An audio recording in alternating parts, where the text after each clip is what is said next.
Welcome to Elmika Project. Kali ini aku mau bahas tentang sigil. Buat teman-teman yang udah sering ngikutin YouTube aku, pasti udah nggak asing dengan kata sigil. Karena aku sering kali mengucapkan kata itu, terutama pada saat aku ngebahas tentang Gothia Demon. Nah, sigil itu apa sih? Sebetulnya, sigil itu adalah sebuah simbol yang memang disakralkan dan mempunyai kekuatan supranatural. Sigil biasanya digunakan dalam upacara ritual, bisa untuk pemanggilan ataupun upacara ritual sakral yang lainnya. Sigil yang terbuka adalah sigil yang memang bisa dipakai siapa saja tanpa perlu aktivasi. Dan biasanya sigil yang terbuka ini adalah sigil-sigil perlindungan.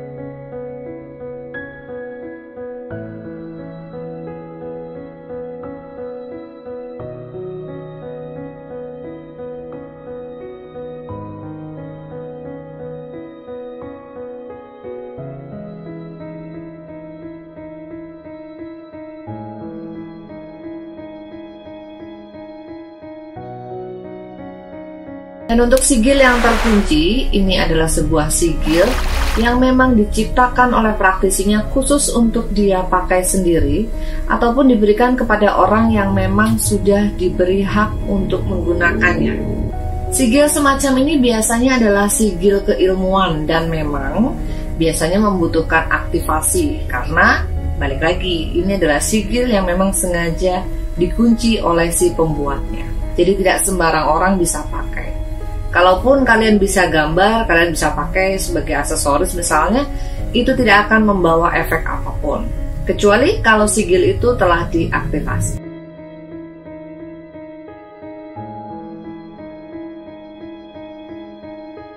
Berikut ini adalah beberapa contoh sigil-sigil yang memang masuk dalam kategori sigil yang terkunci. Sigil yang ada dalam Gothia Demon ini merupakan sigil-sigil yang terkunci, membutuhkan sebuah aktivasi untuk bisa merasakan energinya atau merasakan manfaatnya. Nah, jadi teman-teman gak usah khawatir kalau yang memang ada tertarik dengan simbol dari salah satu Gothia Demon ini, kemudian pengen dijadikan aksesoris misalnya, mau dijadikan kalung kayak gitu atau baju. Sebetulnya tidak ada masalah, karena memang selama tidak diaktifasi, ini hanya akan sekedar menjadi kayak semacam kayak gambar aja, nggak ada efek apa-apa. Kemudian untuk simbol kalacakra ini hanya salah satu contoh. Ini adalah contoh untuk simbol atau sigil tentang keilmuan yang memang sengaja dikunci. Yang bisa menggunakan sigil kalacakra ini adalah mereka, para praktisi yang memang sudah belajar, sudah menguasai tentang kalacakra. Kalau kalian yang belum belajar tentang kalacakra, mau pakai simbolnya, mau pakai sigilnya, misalkan untuk kaos atau mau digambar di mana gitu, nggak ada masalah. Balik lagi, itu hanya akan menjadi sebuah gambar tanpa adanya kekuatan. Karena kalian pada saat memakainya belum mendapatkan izin atau belum diberi hak untuk aktivasinya. Kalau kalian mau aktivasi sigil ini, kalian harus belajar dulu kepada orang yang memang sudah lebih dulu menguasai tentang sigil kalacakra. Nah, sigil ini biasanya kan dipakai oleh orang barat. Kalau di kita, bahasa lainnya atau bahasa yang sering digunakan adalah raja. Jadi antara sigil dan raja dan juga seal itu sebetulnya hal yang sama. Nah, berikut ini adalah sigil-sigil yang masuk dalam kategori sigil terbuka. Tidak ada kuncinya, semua bisa pakai, semua bisa merasakan manfaatnya atau energinya kalau memang kalian mempunyai kepekaan yang tinggi. Kemudian, kalau kita bicara soal sigil, pasti kita akan penasaran juga gimana sih cara bikinnya. Aku bikin sendiri bisa nggak sih? Nah, berikut ini aku mau kasih lihat ke kalian 4 cara untuk pembuatan sigil. Yang pertama adalah Rose Cross Magic Well. Nah, ini menggunakan tradisi yang diambil dari The Hermetic Order of the Golden Dawn. Ini merupakan kumpulan sihir rahasia atau perkumpulan rahasia yang mempelajari tentang sihir, dan ini dimotori oleh Freemason. Dan mereka untuk pembuatan sigilnya ini masih menggunakan bahasa Ibrani. Jadi kalau teman-teman yang mau menggunakan metode ini, nama yang mau dirubah atau mau dikonvert menjadi sebuah sigil haruslah dirubah dulu menjadi bahasa Ibrani. Baru kemudian kita tarik garis yang bisa menghubungkan antar kata sehingga membentuk sebuah pola yang nantinya itu akan menjadi sebuah sigil. Ini adalah metode pembuatan sigil yang digunakan untuk membuat sigil para angel, para demon, dan juga para entitas yang lainnya. Cara yang kedua adalah Kamea atau Magic Square. Kamea ini adalah sebuah metode di mana nama yang mau kita rubah menjadi sebuah sigil haruslah kita convert menjadi deretan angka. Ini kita menggunakan dua magic square ya, atau dua kotak yang berisi angka-angka.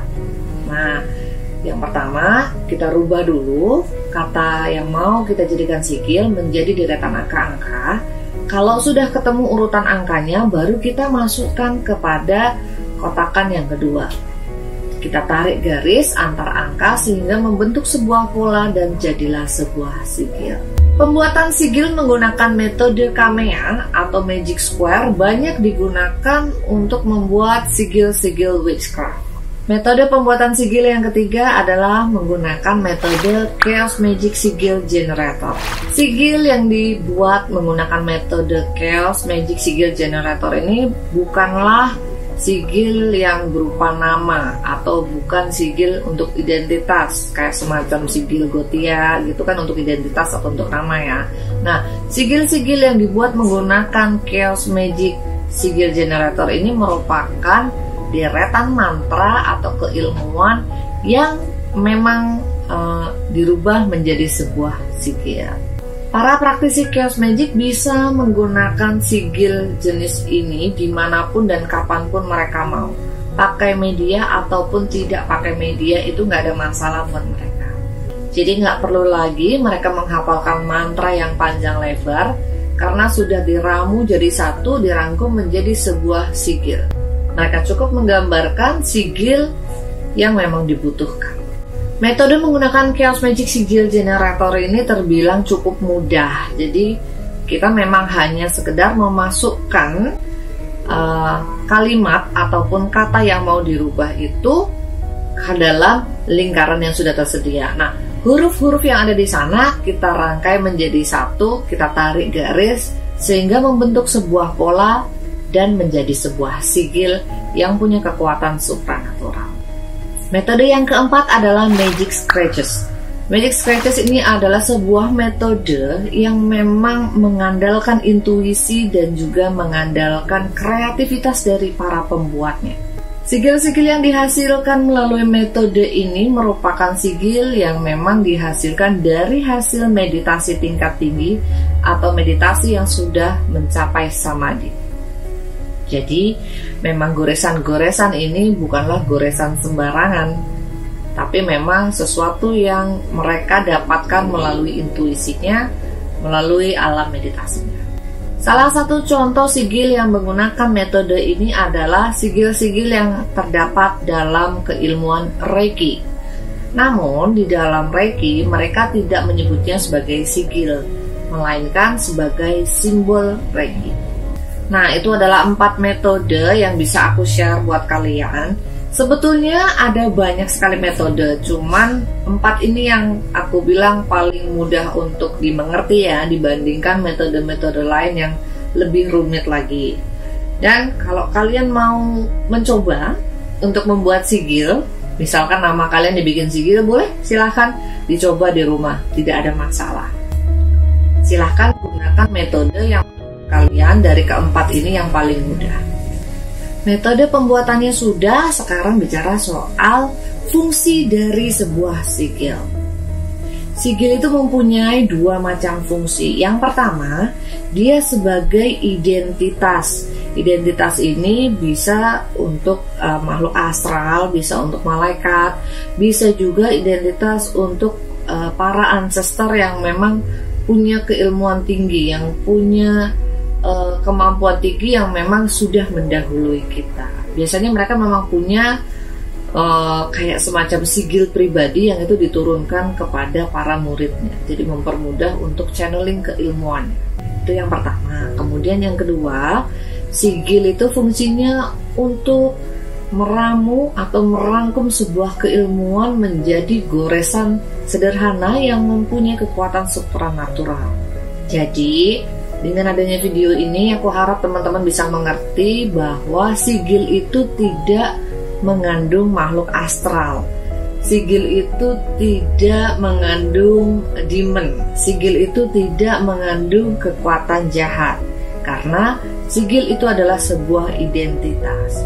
Baik identitas nama dari suatu makhluk ataupun identitas dari sebuah keilmuan. Dan untuk sigil-sigil semacam ini memang dikunci. Jadi balik lagi, teman-teman tidak perlu khawatir kalau memang pengen membuat souvenir atau bikin kalung atau bikin baju, tidak akan kenapa-kenapa. Disimpan di rumah juga tidak akan apa-apa selama kalian tidak mengaktifkannya.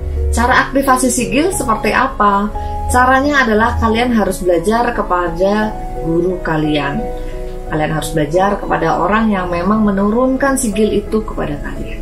Jadi sama masternya masing-masing. Aku nggak bisa share di sini, nggak bisa buka di sini karena setiap sigil punya kuncinya masing-masing. Dan itu wewenang dari para masternya, si pemegang kunci, yang memang bisa memberikan hak kepada kalian atau kepada siapa dia mau kasih. Kalau dia nggak mau kasih ya nggak bisa buka. Metodenya pun akan berbeda-beda dari satu sigil dengan sigil yang lainnya. Kemudian untuk perbedaan antara seal dan sigil, sebetulnya ini hal yang sama. Seal, sigil raja, seperti yang tadi di awal aku udah sampaikan, ini adalah barangnya sama. Ini adalah hal yang sama. Cuma yang membedakan antara sigil dan seal adalah biasanya seal itu digunakan untuk sigil yang merujuk kepada sebuah nama atau sebuah identitas. Itu disebutnya sebagai seal. Sedangkan sigil biasanya merujuk kepada sebuah keilmuan ataupun sebuah mantra yang telah dibakukan. Semoga video kali ini bermanfaat dan menambah wawasan teman-teman semuanya tentang sigil dan juga cara pembuatannya. Kita ketemu lagi dengan video-video yang lainnya. Saya Elmika undur diri. Elmika Project, this is what we